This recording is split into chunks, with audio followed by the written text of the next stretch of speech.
marché devient un danger, que ma posture et ma gestuelle te racontent qui je suis, et que dans mes yeux défilent plus de 500 ans d'histoire, je peux affirmer que mon corps est politique. Pour lutter contre préjudices et discrimination, des voix se lèvent pour une justice.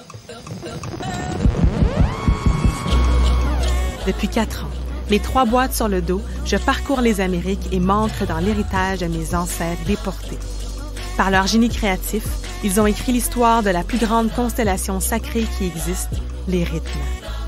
Dans chaque pays, je rencontre d'inspirants porteurs de savoir et grâce à eux, je recrée mon œuvre chorégraphique Boat pour en faire naître à chaque fois une nouvelle. Je m'appelle Rodney Désir, je suis chorégraphe et parce que le mouvement n'attend pas le temps, je vous invite à découvrir mon Boat Trail. Bienvenue sur Canadair, le balado du Canada en France. Dans ce nouvel épisode, je vous emmène aux 4 coins des Amériques pour un voyage historique et artistique. En compagnie de l'incroyable chorégraphe montréalaise Rodney Désir, nous partons sur les traces de son Boat Trail, un périple documentaire et chorégraphique au cœur des mémoires des peuples afrodescendants. Rodney Désir nous entraîne d'Haïti à Halifax, en passant par le Brésil, le Mexique et la Nouvelle-Orléans. Elle enquête sur l'origine des rythmes nés de la violence du déracinement de millions d'hommes, de femmes et d'enfants pendant des siècles d'esclavage. À travers cette quête, l'artiste nous dévoile l'incroyable feu qui brûle dans les mémoires des afrodescendants. Ces étincelles de résistance, ce sont les rythmiques d'un air de samba, ou les figures du Pacino au Brésil par exemple, ou encore un classique de jazz de la Nouvelle-Orléans. C'est un héritage incommensurable, explique Rodney. Un héritage qui fait vibrer notre société d'hier à aujourd'hui, au son des luttes de résistance. Il est 6h du matin au Canada lorsque je retrouve mon invitée en ligne par la magie du Zoom. Elle me salue doucement, toute la maisonnée dort encore profondément. De son salon à Montréal, un thé rooibos à la main, elle nous emmène sur les traces de son Boat Trail. Avec elle, nous partons sur les traces de la richesse du patrimoine des communautés noires grâce à la chorégraphie documentaire. Ensemble, nous allons découvrir comment la chorégraphe Rodney Désir est devenue à son tour une résistante, une porteuse de mémoire. Parée pour le décollage, c'est parti!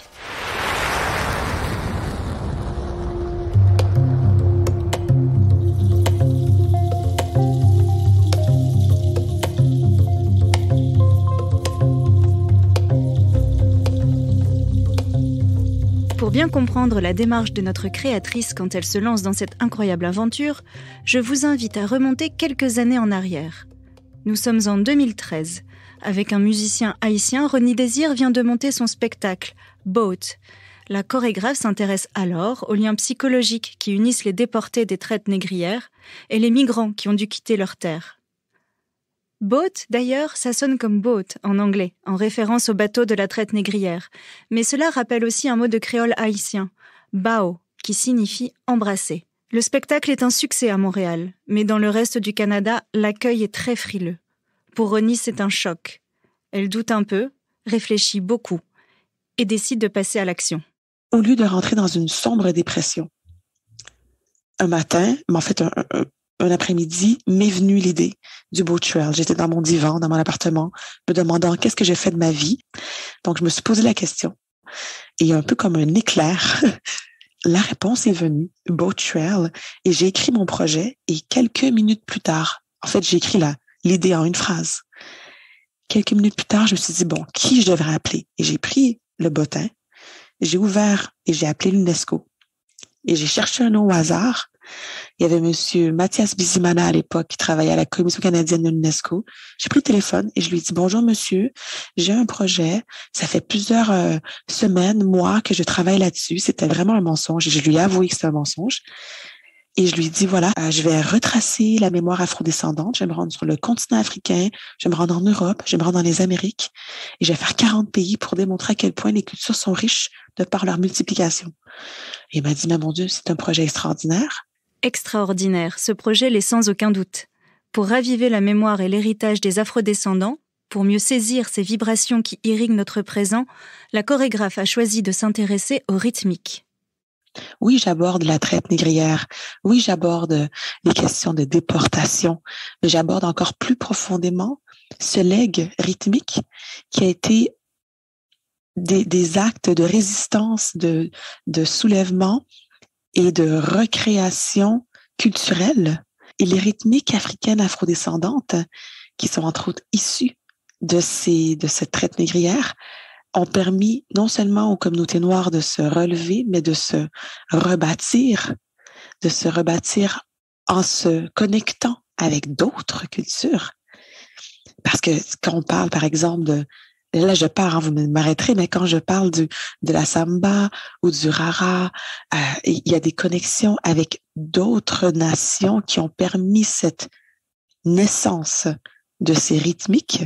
C'est une alliance de plusieurs nations qui sont venues dans les cales de bateau, mais également cette connexion avec les peuples autochtones, les Premières Nations, des territoires où est-ce qu'ils ont été déportés. Donc, voilà. Donc, le boat trail, ça va au-delà de la danse. C'est vraiment une question pour moi de rythmique, de mouvement, qui ensuite nous permet d'approfondir cette grande histoire qui nous rassemble toutes.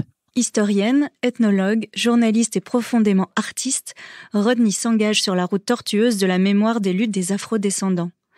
À chaque destination, son corps et son esprit tout entier s'immergent dans l'histoire de ces résistances créatives pour mieux comprendre le présent.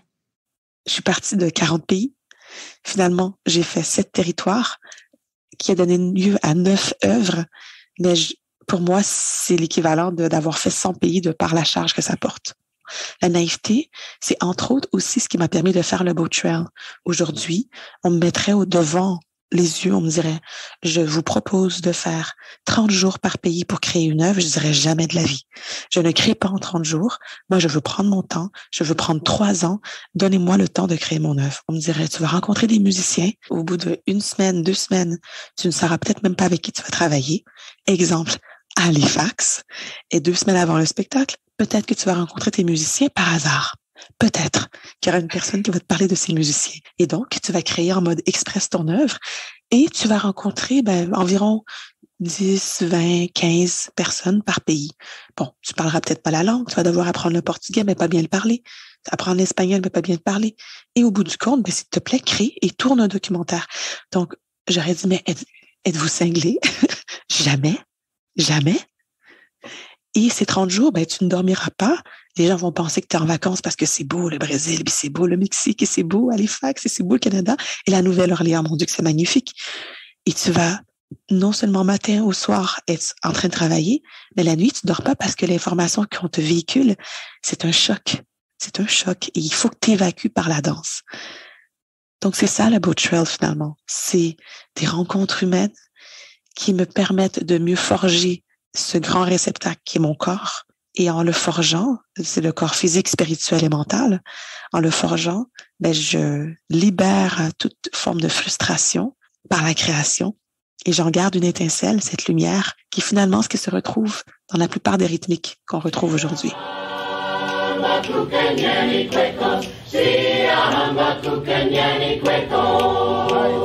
J'ai grandi au Canada, où les secrets associés au colonialisme n'échappent pas au mutisme, et où jusqu'en 1983, la dernière école ségréguée avait encore une voix en Nouvelle-Écosse.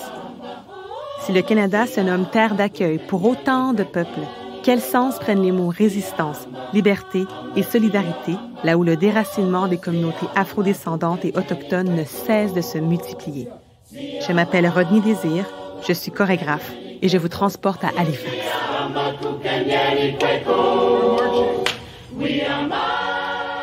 Ce que vous venez d'entendre est un extrait de l'excellent web documentaire qui retrace le périple de Rodney, territoire par territoire. Ici, à Halifax, au Canada, on découvre l'histoire des loyalistes noirs, souvent anciens esclaves, qui au XVIIIe siècle se sont battus aux côtés des Anglais pendant la Révolution américaine. On leur avait promis en retour la liberté et la propriété. Ils ont eu Afriqueville, un bout de terre stérile, et le racisme. Chaque étape, Canada, Brésil, Mexique, États-Unis, est une capsule spatio-temporelle. Plus Rodney recueille de témoignages, plus son corps se met en mouvement. C'est le processus créatif lui-même qui apparaît sous nos yeux. Aux témoignages recueillis succède le dialogue avec les musiciens locaux, comme dans cet extrait à Haïti, dans lequel la chorégraphe crée, avec son corps et en créole, un chemin de l'espoir sur un sol de terre battue. Elle n'est armée que de quelques feuilles de papier et de son talent de danseuse. Parce que c'est dans le mouvement résistance. Ou continuer quoi? On avait essayé ça, et puis après, ça allait moins stable. Au niveau idée moins, au niveau rythmique. L'âme capable de commencer à rajouter mouvement dans ça. C'est des lois qui marchaient, et qui soient dans barrière, dans le chemin, tout ça. Et ça inspire avec des chansons. Tout. Les gars qui marchent à la dalle, vaudou les gars qui marchent coïnés, par les gars qui marchent à la dalle, vaudou les gars qui marchent. À mi-chemin entre l'ethnologie et la danse contemporaine, la chorégraphe a créé une pratique non identifiée, une nouvelle discipline artistique, la chorégraphie documentaire. Concrètement, la démarche chorégraphique documentaire, moi, c'est aujourd'hui que j'arrive à la nommer et que j'arrive à mieux la comprendre. C'était vraiment une espèce de feu qui m'a poussée et cette voix des ancêtres, c'est comme ça que je le nomme maintenant, c'est le même élan qui est encore là aujourd'hui. Pour revenir à la démarche chorégraphique documentaire, je ne l'ai pas inscrit en méthodologie, mais l'idée a toujours été claire, c'est 30 jours. Un musicien à 3 musiciens, des fois un peu plus. Je rencontre tant de spécialistes. Au début, voici ce qui se passe. À la fin, voici ce qui se passe. À la fin, il y a un spectacle. Mon œuvre n'est pas répétée sur chaque territoire. Et ensuite, je sors du pays. La documentation, l'archivage a toujours été quelque chose d'important pour moi. Depuis le jeune âge, à l'âge de 7 ans, je me rendais cogner aux portes de mes voisins. C'était mon terrain de jeu. Moi, j'ai toujours voulu juste comprendre le monde, comprendre les gens. Je trouve qu'on est une espèce très, très bizarre. On est vraiment une drôle d'espèce. Un de mes jeux préférés, c'était d'aller m'asseoir dans un parc et de regarder les gens circuler et d'imaginer leur histoire de vie. De me dire, comment cette personne-là dort, sur le côté, debout, avec tout quoi sur les yeux. Donc, le comportement humain m'a toujours intéressée. Pour comprendre la mort, une de mes expériences quand j'étais plus jeune, c'était dans mon rond-point devant chez moi, donc sur le terrain, de creuser un trou, d'écraser des fourmis, de les mettre dans le trou, de mettre la terre, et j'ai passé une journée, mais vraiment une journée, à attendre que les petits anges se lèvent vers le ciel, comme les bonhommes animés nous le disaient. Et il y a un père dans le quartier un jour qui est venu me voir en me disant, mais cette journée-là, il m'a dit, ça fait vraiment des heures que tu es là, qu'est-ce que tu fais? Est-ce que ça va bien? Puis j'ai dit, oui, j'attends de voir les anges monter au ciel pour valider si c'est vrai. Parce que si c'est pas vrai, je veux le savoir. Donc, pour moi, l'expérimentation, l'analyse, la compréhension, le rapprochement, le dialogue, cet engagement, comme s'il y a quelque chose à sauver, là, et à mieux comprendre le monde, c'est là depuis que je suis toute jeune. Donc, finalement, et très honnêtement, en ce moment, je fais exactement ce que je faisais lorsque j'étais plus jeune. Et je fais exactement ce que je souhaite faire dans ma vie jusqu'à ce qu'autre chose se présente.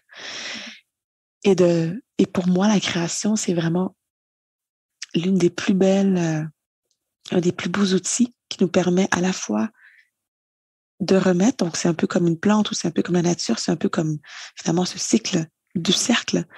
Donc on peut toujours apprendre par la création. On n'arrête jamais d'apprendre. Donc la démarche chorégraphique documentaire, c'est le chemin que j'ai trouvé le plus authentique et le plus actuel, mais qui me permet aussi de replonger à la fois dans le passé et dans le présent. Donc d'être intemporel.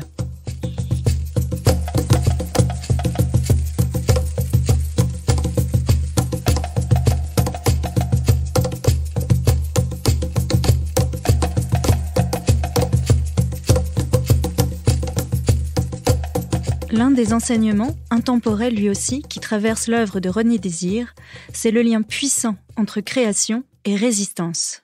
En fait, j'ai pu mesurer le poids et l'étendue des mouvements de résistance et de réaffirmation et de réappropriation culturelle et de réaffirmation corporelle par la création en regardant les différentes rythmiques. Donc, la samba, le mot samba, quand les gens me disaient « mais tu es samba », je leur disais « mais attendez, je comprends pas parce que moi, la samba, les gens me parlent de carnaval et tout. » Ils disent « non, samba, ça veut dire résistance. » Donc, tu es résistance de par ton bout de trail que tu fais et tu débarques ici en plein JO en ne connaissant pas le poids démesuré de la non-reconnaissance des afrodescendants et tu t'en viens ici faire ton bout de trail au Caixa Valango, l'un des pires lieux, les plus atroces. En fait, c'est le kit de déportation le plus utilisé dans les Amériques, où il y a eu des millions d'Africains déportés. Donc, tu t'en viens ici en voulant faire ton spectacle là, tu connais même pas la terre, tu connais personne, ben, tu es résistance, il y a quelque chose qui t'a appelé à venir dans ce lieu-là. Et pour comprendre la samba aussi, pour comprendre d'autres rythmiques, parce que je prends souvent la samba, mais pour comprendre aussi d'autres rythmiques, ces rythmiques sont codées. Ces rythmiques utilisent à la fois une pluralité de rythmiques du continent, une pluralité de rythmiques du territoire, une pluralité de nouveaux langages qui se sont recréés parce que les langues ont dû se recréer. Quand je parle de rythmique, je parle pas juste de ces sons sur le tambour, je parle vraiment de cette langue, de ces langues. Je parle de ces rythmiques présents dans les vêtements, dans la couture, dans les savoirs, dans la façon de se coiffer, dans les coiffures. Il y a des rythmiques qui sont présentes et il y a des codes. Lorsqu'on parle des rythmiques dansées, ben après ça, il y a eu, le jazz, le blues au niveau de la musique, mais le tap dance et toutes ces formes de danse qu'on retrouve aux États-Unis, mais ailleurs aussi, c'est le même processus. Mais dans la danse, il y avait des codes. Dans un mouvement voulait dire, à ce moment-là, on attaque. À tel moment, je suis en train de dire telle chose. Donc, aujourd'hui, on a accès à une bibliothèque incommensurable de codes et de rythmiques juste dans la danse. C'est ça aussi pour moi quand je me suis mis à penser création, résistance, c'est en ouvrant cette histoire et en rencontrant les gens aujourd'hui, en comprenant par exemple les jeunes au Brésil qui développent le passinho, qui est un mouvement qui à la base, aujourd'hui c'est une danse hyper sexualisée, commerciale, qui a été réempruntée par le commercial, ce qu'on appelle le mercado, ce marché. Mais profondément, c'est des jeunes des favelas qui dansent pieds nus pour scander qu'il est temps qu'on arrête de tuer je pense que c'est chaque 16 secondes qu'il y a un jeune, en fait les statistiques de 2016, qu'il y a un jeune noir qui se fait tuer en raison du racisme systémique. Donc, c'est un génocide qui se traduit. Donc, quand je voyage dans ce lieu, maintenant, quand je le sais, j'ai une autre photo du territoire. Le Brésil et Rio de Janeiro est magnifique de ces montagnes. C'est hallucinant comment c'est beau. Mais en dessous se cache aussi une histoire que je trouve importante à connaître. Et en fait, ça nous aide à mieux être en relation avec les gens. Voilà. Avec ce beau trail, Ronnie Désir, dont les parents sont haïtiens, s'est aussi plongé dans une quête identitaire personnelle. J'ai donc eu envie de lui demander comment ses proches avaient reçu son engagement artistique. En fait, en termes d'identité, pour moi, ça m'a permis de réaffirmer que je suis vraiment haïtienne, beaucoup plus que je le pensais, en comprenant c'est quoi être haïtienne. Et c'est dans les yeux des gens au Brésil, en Martinique, en Nouvelle-Orléans, que les gens m'ont regardé en me disant, mais attends, mais tu es haïtienne, donc ça veut dire que tu viens d'une terre qui est la première république noire libre au monde. Mais attends, c'est d'une force. Et les gens, à force de me le faire répéter, j'ai dit, un instant, c'est pas comme ça qu'on me regarde à Montréal, au Canada. Et c'est en creusant l'histoire que pour moi, je brandis encore plus fièrement ma culture haïtienne. Et donc, oui, je suis canadienne, mais je suis haïtienne. Voilà. Et vos parents, alors, comment est-ce qu'ils ont accueilli tout ce travail et toute cette œuvre que vous avez... En fait, c'est sûr qu'ils ont été très émus de constater qu'est-ce que je faisais parce que pour mes parents, c'est pas clair dans ma vie qu'est-ce que je fais. Je suis pas dans un bureau en train de faire un 9 à 5 à travailler pour une firme XYZ. Donc, un métier très clair. Quand tu es avocat, tu fais ça. Quand tu es notaire, tu fais ça. Quand tu es professeur, tu fais ça. Moi, je suis chorégraphe et c'est encore très, très, très bizarre qu'est-ce que je fais dans ma vie quand je leur envoie des photos en leur disant j'ai rencontré une telle, un tel. Ils disent mais qu'est-ce que tu fais? Est-ce que tu travailles? Donc, le Boat Trail a permis aussi d'affirmer vous avez pris ce risque en venant ici. Maintenant, je suis, oui, autonome, mais j'ai aussi eu raison de continuer vers la création parce que regardez ce que je vois en ce moment. Et il y a une crainte pour tout parent immigrant qui quitte une terre en se disant « je quitte pour mieux », que son enfant ne réussisse pas. C'est une crainte, ça, que la plupart des parents à qui j'ai parlé portent parce qu'ils prennent des risques énormes. Donc, c'est sûr que pour eux, d'avoir un vrai métier, en grandes guillemets, c'était ça finalement. Mais aujourd'hui, j'espère, parce qu'ils me disent pas tout, mais j'espère en fait que je démontre qu'il y a d'autres chemins, mais que c'est la somme des apprentissages aussi qui m'ont transmis, qui me permet de réaliser ça avec courage, parce que j'aurais pas eu le courage de le faire avec 0 moyen, très peu de conditions confortables. Donc, si maintenant je refais le Boat Trail, eh bien, c'est sûr que les conditions sont autres. C'est sûr que je nomme clairement, écoutez, c'est 30 jours sans dormir, calculer les heures, calculer l'impact, et c'est plusieurs mois sans m'en remettre. Donc, mais en même temps, c'est aussi plusieurs années à être en mesure de transmettre un savoir et à voir la lumière derrière tout ça et à ramener la beauté aussi. Merci Rodney de nous avoir fait voyager sur les rythmes des résistances des communautés noires.